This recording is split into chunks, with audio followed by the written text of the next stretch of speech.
जैन साथियों, स्वागत है आपका एसपी सेल्फ स्टडी। देखिए 75 डेज चैलेंज की आज हमारे छठे लेक्चर की हमारी तीसरी क्लास है ये। ठीक है, देखिए आज आपके लिए एक मोटिवेशनल बात देता हूँ। आज मुश्किल है, कल थोड़ा बेहतर होगा, बस उम्मीद मत छोड़ना, भविष्य जरूर बेहतरीन होगा। हम देखिए पढ़ चुके हैं इससे पिछले लेक्चर्स में, जो भी पढ़ चुके हैं हम, देखिए क्या क्या पढ़ चुके हैं हम। बांध और जलाशय पढ़ चुके हैं, जानवरों के वैज्ञानिक नाम पढ़ चुके हैं, राष्ट्रीय उद्यान एवं वन्यजीव अभ्यारण्य पढ़ चुके हैं, संयुक्त राष्ट्र एजेंसी पढ़ चुके हैं। जो हमारा खनिज एवं संसाधन जो टॉपिक चल रहा है, ये हमारा तीसरा लेक्चर है। ठीक है, और हम क्रोमाइट के बारे में पढ़ चुके हैं पिछले लेक्चर में। देखिए पिछले लेक्चर में हम क्रोमाइट के बारे में हम पढ़ चुके हैं। क्रोमाइट के बारे में थोड़ा सा पढ़ चुके हैं हम, समझे। क्रोमाइट के बारे में साथियों हम थोड़ा सा पढ़ चुके हैं। बॉक्साइट के बारे में भी पढ़ चुके हैं, सोना क्या होता है, ये सब, जस्ता, सीसा, तांबा, ये सब के पढ़ चुके हैं हम। ठीक है, ये सब हम पढ़ चुके हैं। देखिए क्रोमाइट के बारे में आज हम कुछ बेसिक बातें जानने की कोशिश करेंगे और हम जानते हैं क्रोमाइट क्या होता है।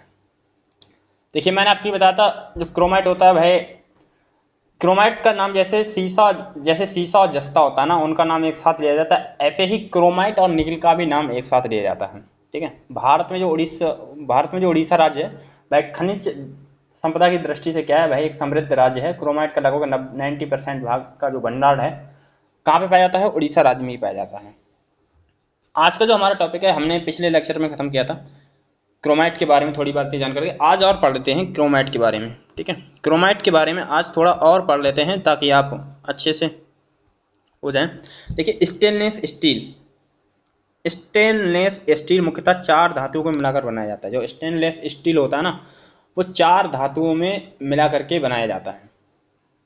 तो क्रोमाइट का उपयोग किस में किया जाता है, स्टेनलेस स्टील बनाने में किया जाता है। क्रोमाइट का उपयोग स्टेनलेस जो स्टील होती है, और जो स्टील होती है वो उसमें 4 धातु मिलाई जाती हैं। देखिए नंबर 1 है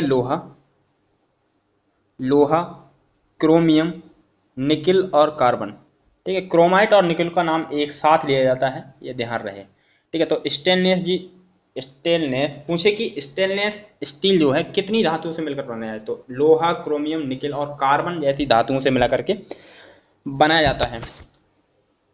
अब पूछे कि किसका प्रयोग नहीं किया जाता है, तो स्टेनलेस स्टील बनाने में मैग्नीज का प्रयोग नहीं किया जाता है। किसका, मैग्नीज का प्रयोग नहीं किया जाता है। भारत में निकिल का उत्पादन और भंडारण में भी उड़ीसा राज्य का प्रमुख स्थान है। किसका, भारत में निकिल का उत्पादन और भंडारण जो है सबसे ज़्यादा कहाँ पे है, उड़ीसा राज्य में प्रथम स्थान है। मैंने आपको पहले बताया था, लगभग 95% उड़ीसा राज्य में पाया जाता है भंडारण। ठीक है, चलिए आगे बढ़ते हैं। और क्या चाहिए, टिन के बारे में पढ़ लेते हैं। ठीक है, किसके बारे में, टिन के बारे में। देखिए भारत में टिन का सीमित भंडारण पाया जाता है।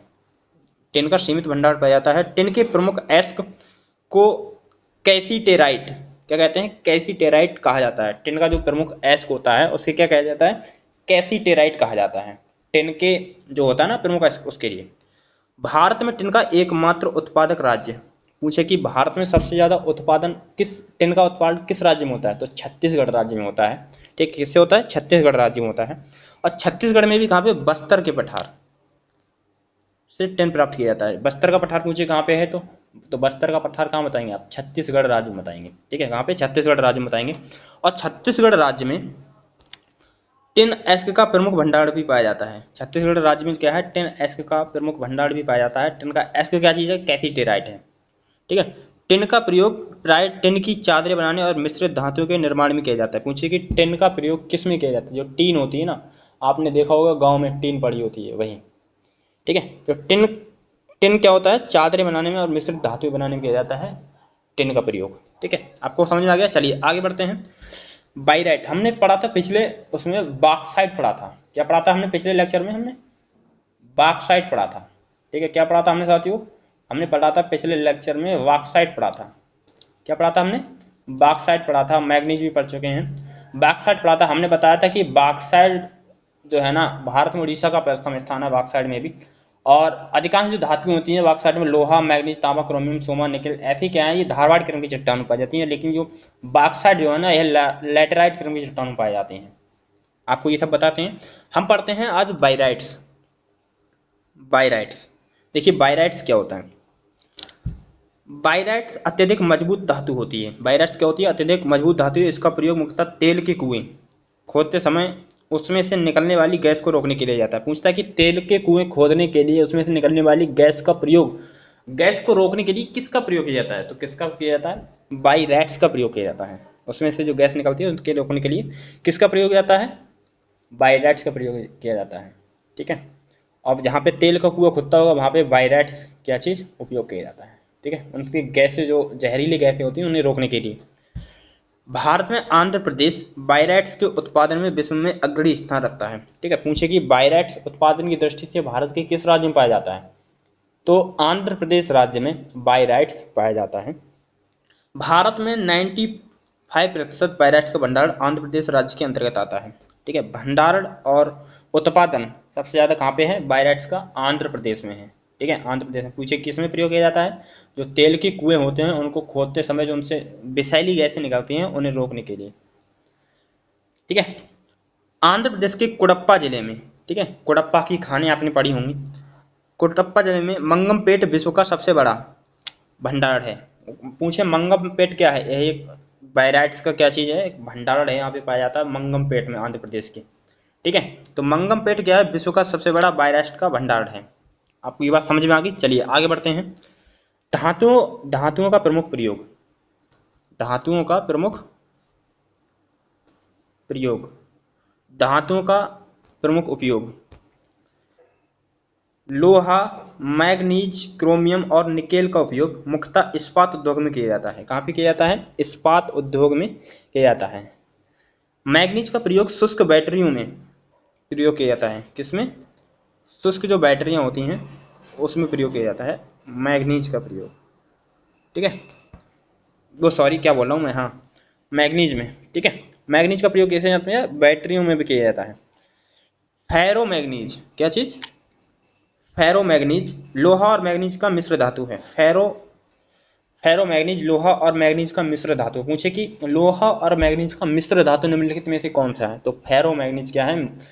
लोहा और मैग्नीज का मिश्र धातु है। कुछ मिश्र धातुएं ऐसी होती हैं जो भारत में प्राचीन काल से ही बनाई जाती रही हैं। उदाहरण के लिए सैंधव सभ्यता के लोग तांबे में टिनका मिलाकर, ठीक है, टिन को मिलाकर के एक नया धातु कांसे का निर्माण करते हैं। मतलब कि टीके, ठीक है, टीटीके, ठीक है, टीटीके आपके लिए बताया था। तांबा और टिन जो मिलाते हैं तब क्या बनता है? आपका कांसा बनता है। तांबा और टिन मिलाकर क्या बनाया जाता है? कांसा बनाया जाता है। और तांबा जस्ता का संयुक्त मिश्रण से क्या बनाया जाता है? टीजेपी। जैसे आपके भारत में बीजेपी की सरकार है, ऐसे याद रख सकते हैं, T+J बराबर P, मतलब कि तांबा, जस्ता और पीतल। तांबा, जस्ता और पीतल। ठीक है, पूछे पीतल किससे बनाया जाता है? तो तांबा और जस्ता से मिलाकर बनाया जाता है। और कांसा जो है ना वह तांबा और टिन से मिला करके बनाया जाता है। चलिए आगे बढ़ते हैं और आगे देखिए क्या पढ़ते हैं। तांबा और जस्ता निकल के संयुक्त मिश्रण को जर्मन सिल्वर मिश्रण से क्या बनाया जाता है? जर्मन सिल्वर बनाया जाता है। रोल्ड गोल्ड तांबा, रोल्ड रोल्ड गोल्ड तांबा और सोने के मिश्रण से बनाया जाता है। रोल्ड गोल्ड जो है ना, रोल्ड गोल्ड वह तांबा और सोना के मिश्रण से बनाया जाता है, रोल्ड गोल्ड। जिप्सम क्या है? चूना और सीमेंट के मिश्रण से। जिप्सम किससे बनाया जाता है? चूना और सीमेंट के मिश्रण से प्लास्टर ऑफ पेरिस बनाया जाता है। जिप्सम, चूना और सीमेंट, मतलब तीन चीजें मिलाकर क्या बनाया जाता है? प्लास्टर ऑफ पेरिस बनाया जाता है। जस्ते का मुख्य प्रयोग लोहे को जंगरोधी बनाने किया जाता है। जस्ते का प्रयोग किसमें किया जाता है? लोहे को जंगरोधी बनाने में किया जाता है, जस्ते का प्रयोग। शीशे का सर्वाधिक उपयोग लौह इस्पात उद्योग में किया जाता है। बाइरैट्स का भंडारण मंगमपेट, मतलब कि आंध्र प्रदेश में सर्वाधिक है। इसका प्रयोग मुख्य रूप से तेल के कुएं की ड्रिलिंग में किया जाता है, मतलब कि जो गैसें होती हैं उन्हें रोकने के लिए जाता है। किसके किया जाता है? किसका प्रयोग किया जाता है? बाइरैट्स का प्रयोग। ठीक है, चलिए आगे बढ़ते हैं। टाइटेनियम, जैसे आपने देखा होगा titanium army mister Indian hacker की वीडियो। ठीक है, मिस्टर इंडियन हैकर वो सामने चेतावनी देते हैं कि हमारे तो खून में ही टाइटेनियम है। ठीक है, चलिए आगे बढ़ते हैं, टाइटेनियम के बारे में पढ़ते हैं। टाइटेनियम को देखिए, टाइटेनियम एक मिश्र धातु है। यह प्रकृति में स्वतंत्र रूप से नहीं पाई जाती है। इसे कृत्रिम रूप से कारखानों में तैयार किया जाता है।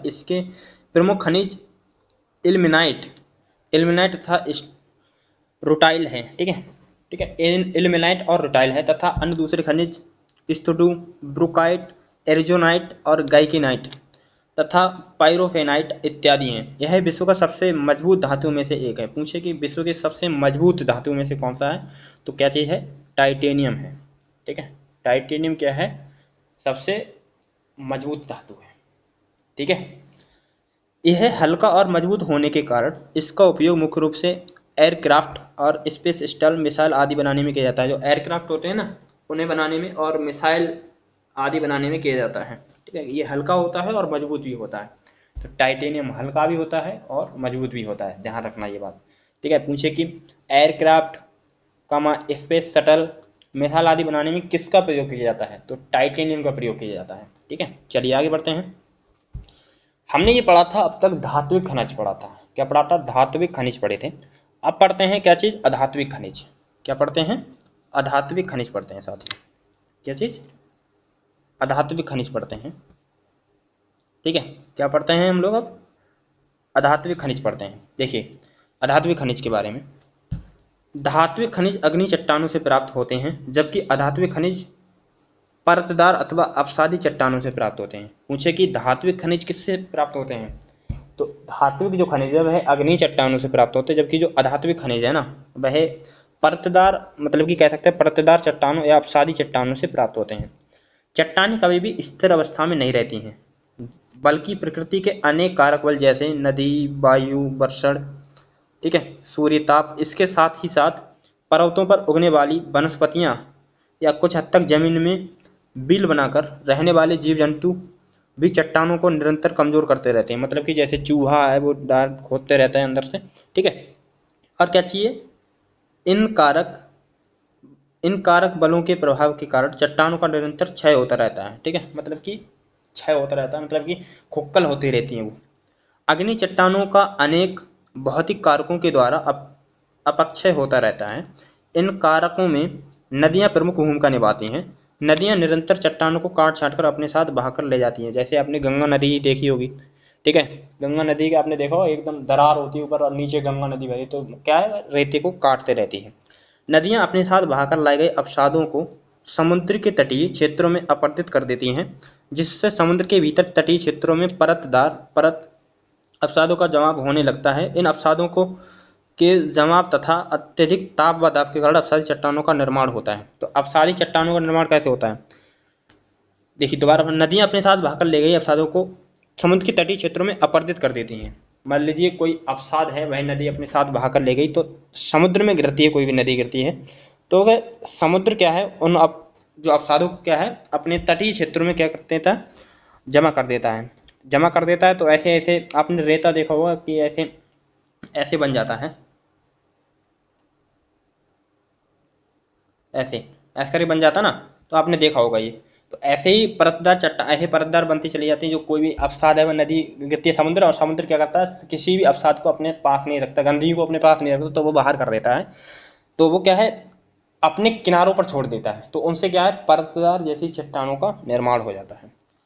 इन अपसादों को जमाव तथा अधिक ताप व दाब के कारण अपसादी चट्टानों का निर्माण होता है। अत्यधिक अधात्विक खनिजों का अंतर्गत हीरा, अभ्रक, क्या क्या पाया जाता है, हीरा है, अभ्रक, चूना पत्थर, एस्बेस्टस, डोलोमाइट, काइनाइट, सिलिमेनाइट और नमक आदि को शामिल किया जाता है। तो अधात्विक खनिज के बारे में यही पढ़ने वाले हैं हम, हीरा, अभ्रक, चूना पत्थर, एस्बेस्टस, डोलोमाइट, काइनामाइट, काइनाइट, इन सभी के बारे में अब हम पढ़ते हैं। सबसे पहले पढ़ते हैं हम हीरा के बारे में। ठीक है, किसके बारे में, हीरा, डायमंड के बारे में। देखिए डायमंड साथियों इंपॉर्टेंट है आप सभी के लिए। ठीक है, यहाँ से प्रश्न पूछा जाता है।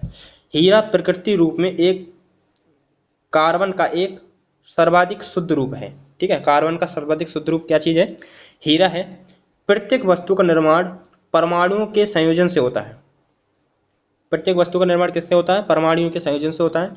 जिन वस्तुओं में परमाणु का जितना अधिक संयोजन होगा, वह वस्तु संभवतः उतना ही मजबूत होगा। ठीक है, आप देख लीजिए हीरा यही है। ठीक है, कैसे चमक रहा है, जितनी भी मतलब कि संयोजन होगा, वही वस्तु उतनी ही मजबूत होगी। उदाहरण के लिए ब्लैक बोर्ड पर लिखने में प्रयोग किए जाने वाली चाक का परमाणु बंध संयोजन कमजोर होने के कारण ही चाक से लिख पाना संभव होता है। जो परमाणु बंध होता है वह कमजोर होने के कारण क्या होता है, लिखना वहाँ पे संभव हो पाता है। ठीक है, मतलब कि जो कई जैसे होता ना, समझ गए होंगे आप। हीरे में प्राप्त परमाणु संयोजन परमाणु बंध मजबूत होने के कारण ही हीरा प्रकृति रूप में जटिल पदार्थ के रूप में पाया जाता है। ठीक है, प्रकृति में सबसे जटिल जो पदार्थ है वह क्या चीज़ है, हीरा है। सबसे ज़्यादा जटिल पदार्थ क्या चीज़ है, हीरा है। प्रकृति में कार्बन एक ऐसा तत्व है जो सबसे ज़्यादा बंध बनाता है। कार्बन क्या है, ऐसा तत्व है जो सबसे ज़्यादा बंध बनाता है। ठीक है, सबसे ज़्यादा क्या करता है, बंध बनाता है। अर्थात अनेक प्रकार के कार्बन के एक परमाणु आपस में मिलकर अलग अलग बंध बनाते हैं, जैसे ग्रेफाइट। तो अनेक प्रकार के कार्बन के जो परमाणु है वह आपस में मिलकर एक अलग बंध बनाते हैं, जिसे क्या कहते हैं, जैसे बनता है ग्रेफाइट आपका बनता है। देखिए यहाँ से पूछा जाता है ग्रेफाइट कार्बन परमाणु का ही एक बंध है। ठीक है, पूछे कि ग्रेफाइट किसका बंध है, तो कार्बन परमाणु का क्या है, एक बंध है। पेंसिल में लगाए जाने वाला लेड ग्रेफाइट का ही रूप है। ठीक है, यह पूछता है कि पेंसिल में किसका प्रयोग किया जाता है, तो ग्रेफाइट का प्रयोग किया जाता है। किसका, ग्रेफाइट का। आप जो देखते हैं ना लिखते हैं वो काली काली निब होती है, क्या होता है, ग्रेफाइट ही होता है। ग्रेफाइट में कार्बन परमाणुओं का बंध कमजोर होने के कारण ही हम पेंसिल में लिख पाने में सक्षम होते हैं। ठीक है, वो परमाणु बंध क्या होते हैं, वो कमजोर होते हैं। तो जिस भी परमाणु के संयोजन जितना भी अधिक होगा वह वस्तु उतनी ही मजबूत होगी, और जिसका परमाणु संयोजन जितना कमजोर होगा वह वस्तु उतनी ही नरम होगी, मतलब कि घिस पाना उसका संभव होगा। ठीक है, ये बात है। तो परमाणु में मतलब कि पेंसिल में क्या पाया जाता है, तो ग्रेफाइट पाया जाता है परमाणु में। चलिए आगे बढ़ते हैं और देखिए डायमंड के बारे में। हीरे में परमाणु बंध के मजबूत होने के कारण ही, हीरे में परमाणु बंध के मजबूत होने के कारण ही प्रकृति का सबसे शुद्ध रूप और प्रकृति का सबसे मजबूत तत्व होता है। जो हीरा होता है ना, प्रकृति का सबसे शुद्ध रूप और क्या चीज होता है, सबसे मजबूत क्या होता है, सबसे मजबूत तत्व होता है, क्या चीज, हीरा। तो पूछे कि प्रकृति का सबसे मजबूत तत्व क्या होता है, तो वह होता है आपका हीरा होता है। हीरा भारत के मध्य प्रदेश के अंतर्गत पन्ना, देखिए हीरा सबसे ज्यादा कहाँ से निकाला जाता है, हीरा पन्ना एवं सतना की खानों, पन्ना एवं सतना की खानों से निकाला जाता है। कहाँ से, सतना की खानों से निकाला जाता है भैया हीरा, देख लीजिए। पूछे कि हीरा कहाँ से निकाला जाता है, तो पन्ना एवं सतना की खानों से निकाला जाता है हीरा। कहाँ से निकाला जाता है, हालांकि हीरा वर्तमान समय में उत्पादन केवल मध्य प्रदेश के अंतर्गत पन्ना की खान से ही होता है। कहाँ से होता है, पन्ना की खान से ही होता है। मध्य प्रदेश से प्राप्त हीरा, जो मध्य प्रदेश से जो हीरा प्राप्त होता है वह विंध्यान क्रम की चट्टानों में सिराओं में प्राप्त होता है। जो विंध्यान क्रम की चट्टानें होती है उनमें प्राप्त होता है। विश्व प्रसिद्ध जो कोहिनूर हीरा था, कोहिनूर हीरा, ठीक है, आंध्र प्रदेश के गोलकुंडा, आंध्र प्रदेश में कौन सी खान है, गोलकुंडा ही खान कहाँ पे है, आपके आंध्र प्रदेश राज्य में, आंध्र प्रदेश राज्य में ही प्राप्त हुआ था। जो प्रसिद्ध कोहिनूर जो हीरा है वह कहाँ पे, आंध्र प्रदेश के गोलकुंडा की खानों से प्राप्त किया गया था। भारत में मुंबई में, पूछे कि भारत में हीरे की सबसे बड़ी मंडी कहाँ पे है, तो मुंबई महाराष्ट्र में है हीरे की सबसे बड़ी मंडी। जबकि हीरे की प्रोसेसिंग मतलब कि कटाई छटाई कहाँ पे होती है, गुजरात के सूरत में होती है। ठीक है, हीरे की कटाई छटाई कहाँ पे होती है, सबसे ज़्यादा हीरे की जो कटाई छटाई होती है वह कहाँ पे, गुजरात के सूरत में हीरे की कटाई छटाई होती है। और लेकिन सबसे बड़ी जो मंडी है वह कहाँ पे, महाराष्ट्र में है। जो कोहिनूर हीरा किस खान से प्राप्त हुआ था, तो गोलकुंडा की खान से प्राप्त हुआ था, आंध्र प्रदेश में। ठीक है, हीरे की कटाई छटाई में पूर्ण आंतरिक परावर्तन के लिए की जाती है, पूर्ण आंतरिक परावर्तन के लिए की जाती है। प्रकाश के पूर्ण आंतरिक परावर्तन के कारण ही कोई वस्तु चमकती हुई दिखाई देती है। उदाहरण के लिए रेगिस्तान में दूर से देखने पर ऐसा प्रतीत होता है कि जैसे कोई वहां झील हो। ठीक है, जैसे कहो वहां पे कोई झील हो, किंतु नजदीक होने से वहां कोई झील नहीं होती है। इसका कारण है कि आप स्थान से दूर होते हैं, आप उस स्थान से इतने दूर होते हैं कि वहां से गुजरने वाले प्रकाश का पूर्ण आंतरिक परावर्तन हो चुका होता है, जिससे वह स्थान पानी के समान चमकता हुआ दिखाई देता है। मतलब कि जब आप काफी दूर होते हैं तो क्या होता है, वहां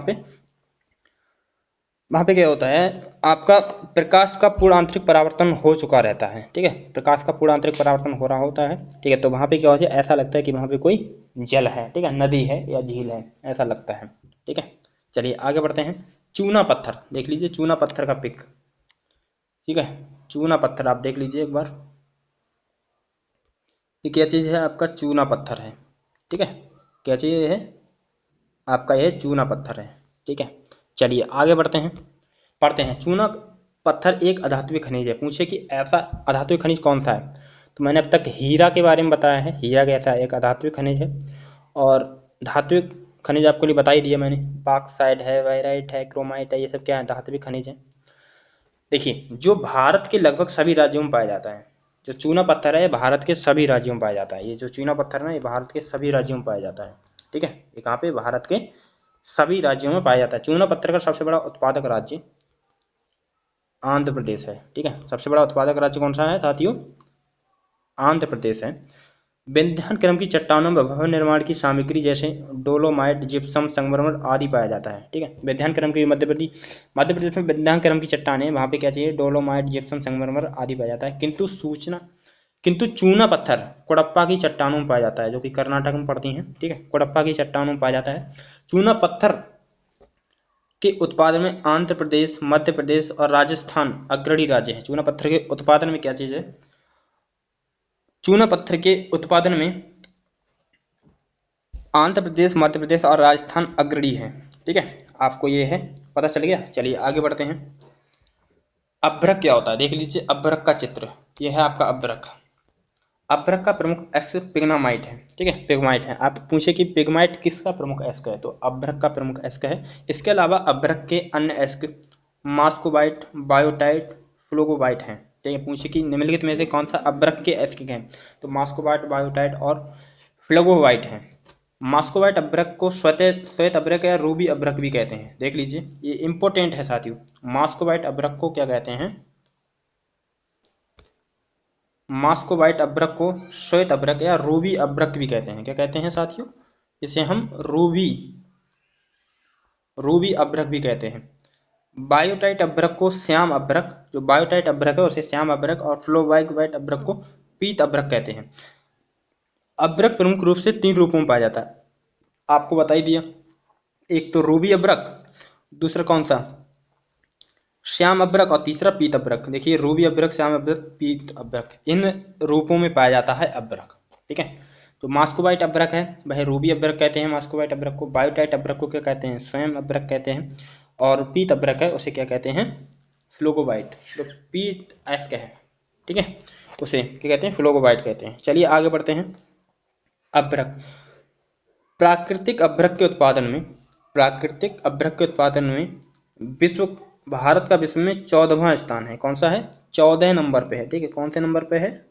14 नंबर पे। भारत में अभ्रक से शीट, मतलब कि पतली चादर बनाई जाती है, इसे शीट माइका कहा जाता है। पूछे कि शीट माइका किससे बनाई जाती है, तो अभ्रक से बनाई जाती है। इसका उपयोग अनेक उद्योगों में किया जाता है। भारत का शीट माइका अर्थात अभ्रक शीट के उत्पादन में प्रथम स्थान है। अब मतलब कि शीट माइका बनाने में प्रथम स्थान किसका? भारत का है। भारत में कुल उत्पादन का लगभग 50% शीट माइका का उत्पादन झारखंड राज्य में होता है। लगभग 50%। कोई चीज़ 100% है तो मतलब कि आधी 50% कहाँ पे होता है? आपके झारखंड राज्य में होता है। अभ्रक के विद्युत के कुचालक होने के कारण इसका प्रयोग विद्युत सामग्रियों के निर्माण में किया जाता है। अभ्रक क्या होता है? विद्युत का कुचालक होता है। ऐसे पूछ लेता है कि बताइए, अभ्रक कुचालक होता है या सुचालक होता है? तो अभ्रक क्या होता है? कुचालक होता है। ठीक है, मतलब कि करंट नहीं आता।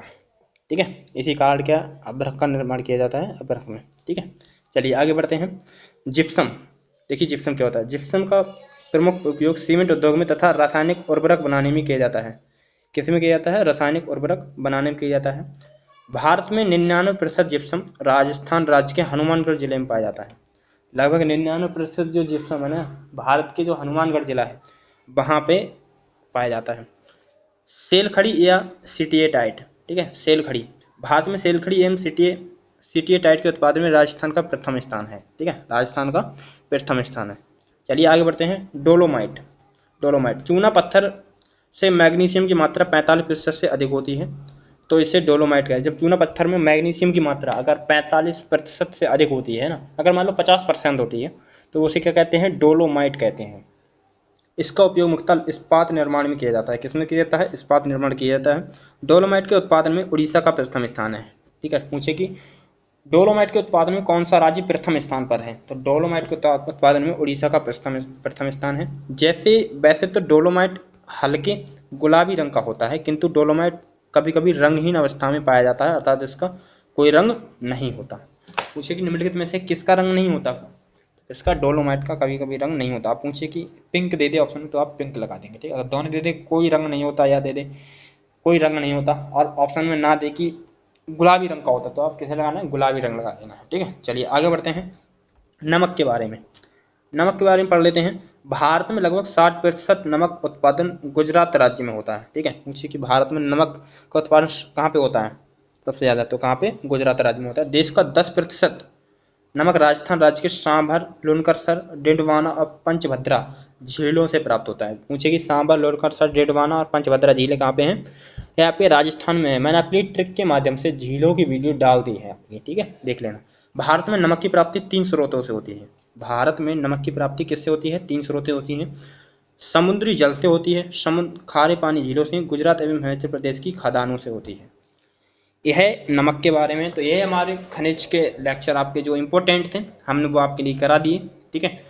और आपके लिए एक चीज़ बताऊं मैं, आपके लिए मोस्ट इम्पोर्टेंट पॉइंट है, भारत में लगभग 70% यूरेनियम है ना, उत्पादन झारखंड राज्य के सिंहभूमि जिले में जादूगोड़ा की खानों में होता है।